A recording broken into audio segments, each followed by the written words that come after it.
It's a tutorial about pen tool design. We are using that pen tool here. Explore the different options. We will try here to make some attraction.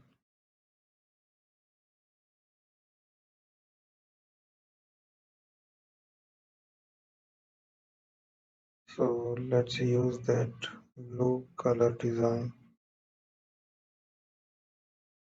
Apply a pen tool shape here. Let's made it. Add some paint. Use that design here. Use an eraser tool on that surface.